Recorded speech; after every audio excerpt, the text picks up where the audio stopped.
Happy Sunday, everybody. This is Diggs. It's another beautiful day out here in the Pacific Northwest. Today, we're going to be talking about Cruel Arrogance and Virtuous Contract. Been getting a lot of questions about which version of the weapon is going to be best for you to build, and we're going to talk about which versions I'm planning on building as well. Let's go ahead and dig in.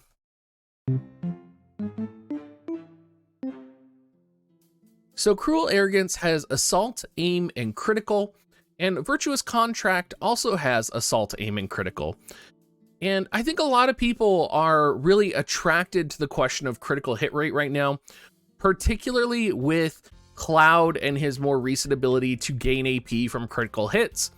Not to mention, Cruel Arrogance is also a lightning-based spear, which is going to be used for both Elim and 9S, who are both lightning units that could pair well with Cloud, right? So the question on which version of Cruel Arrogance you should get is kind of a tough one, and I get why a lot of people have a lot of questions about it. Honestly and candidly, I think any version of this spear is good. I've been using an aim version of the Ice Lance with Victora, and it has probably been one of the best decisions that I've ever made. That additional accuracy has definitely made a difference in situations where I was utilizing Victora.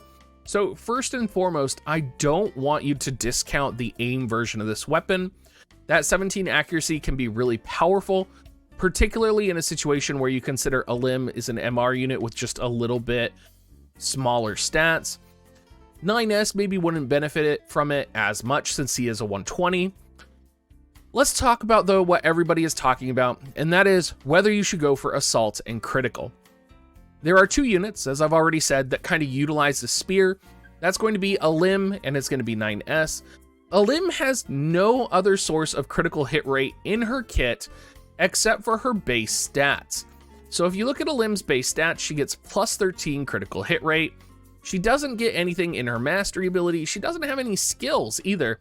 No passives, no buffs that boost critical hit rate. Because of this, even if you had the full version of the Cruel Arrogance with the critical hit rate on, it's going to be really hard to hit a guaranteed critical hit with Elim.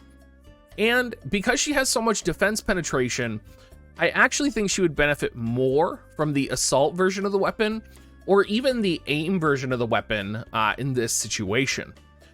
For 9S, when you look at his kit, you don't have any buffs to, critical hit rate. You have his base stats, which give plus 12 critical hit.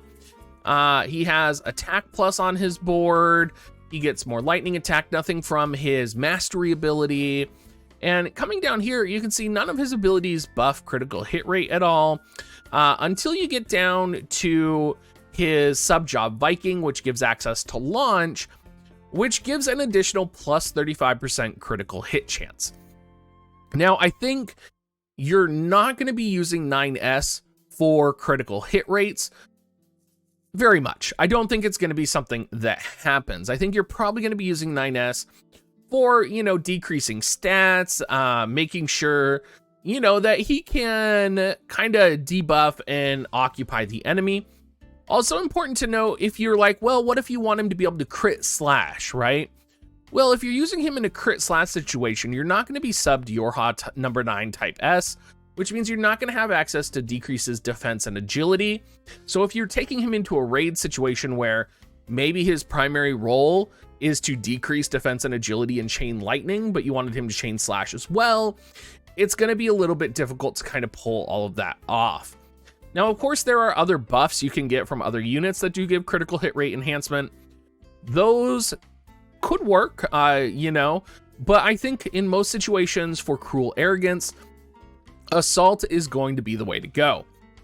That being said, I am going to do one for Assault and one for Critical with Cruel Arrogance, because you never know when a lightning-based spear user utilizing Sub Lancer or Main Job Lancer is going to come out. The reason this is important is because if you have a unit with Sub Lancer, they're going to have access to Deadly Mastery and Sharp Spear, which in a lot of situations can pretty much guarantee you to hit over the critical hit rate cap.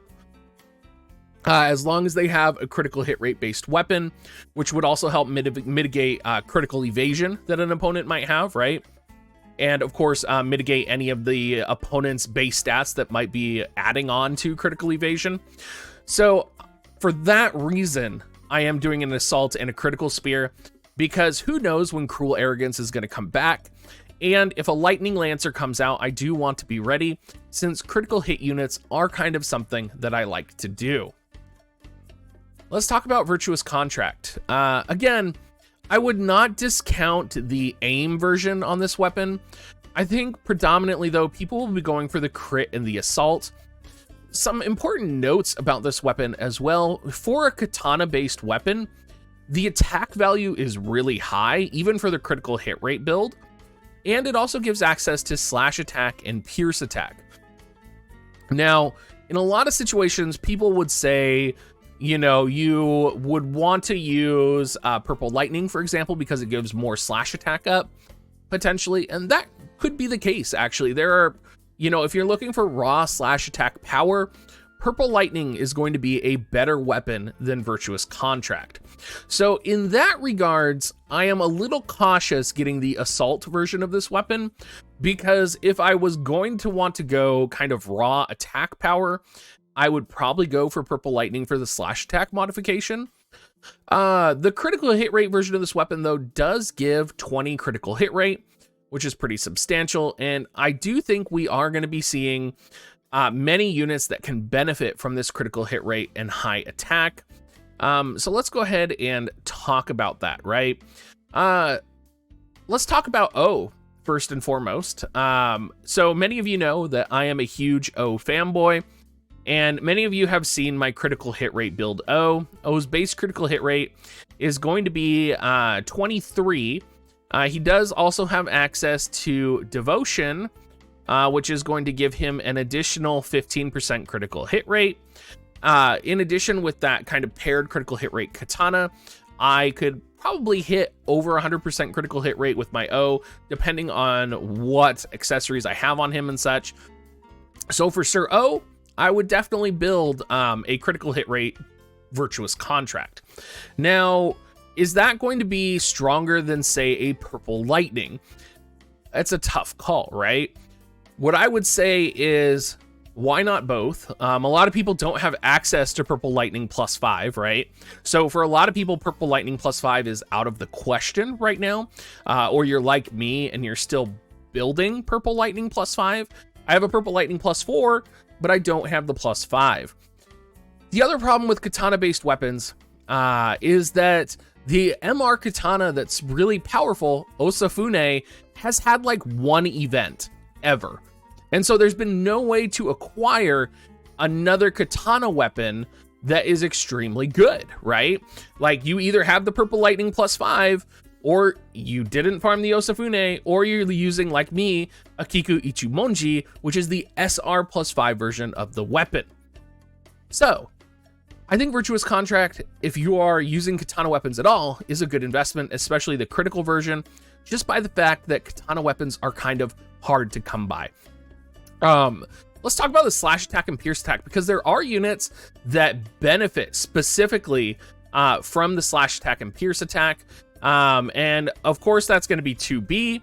2B also having a pretty high 24% base critical hit rate. And then you have Rob Horn, who has the highest critical hit rate in the game at 37 crit. And a lot of people don't realize this, but Rob actually has access to Sub Lancer.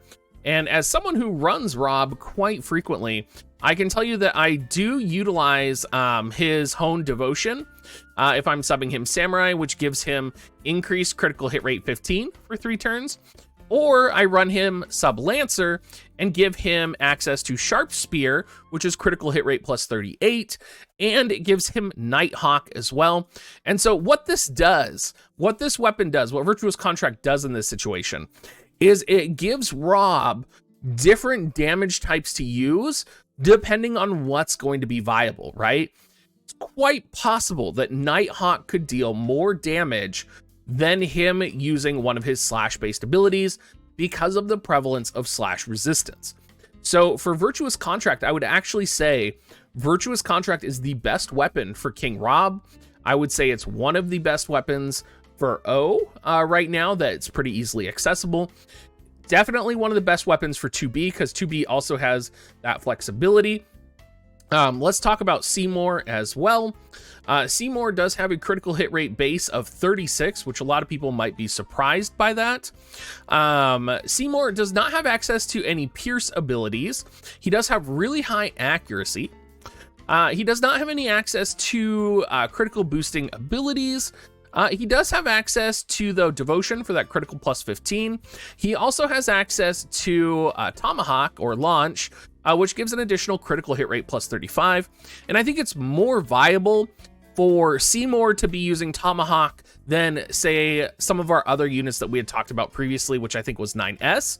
I actually think that Tomahawk could be a ability that I could see Seymour utilizing, and I could see him utilizing Sub-Viking. So either way, I think Virtuous Contract is a good weapon.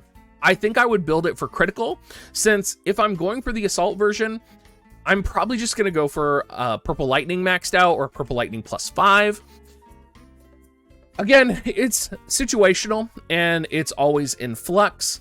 I think if Osafune came out, it would be really interesting to do a comparison with Osafune. Let's actually do that. Let's go find Osafune real quick, and we will talk just a little bit about that. Let's pop up Purple Lightning too, since it would make for a good discussion. So Osafune, immediately you can see, has significantly less attack value. So the attack value on Virtuous Contract is actually almost the same amount of attack with the crit build as Osafune is in the assault build. Osafune does have higher critical hit rate, though, at 25, so there is something to keep in mind there. And then you have Purple Lightning, which in its assault form has 159 attack, but it also has 20 slash attack. So there is just a whole bunch of different kind of situations in which you can kind of build and evolve this weapon. And I hope you guys can kind of see like why there's so much discussion and question. Personally, I think the Virtuous Contract is going to be best in the critical form based on the units that can use it. Some people might say that the assault version is better. I could see that as well, but I still think the critical hit rate version is going to be better.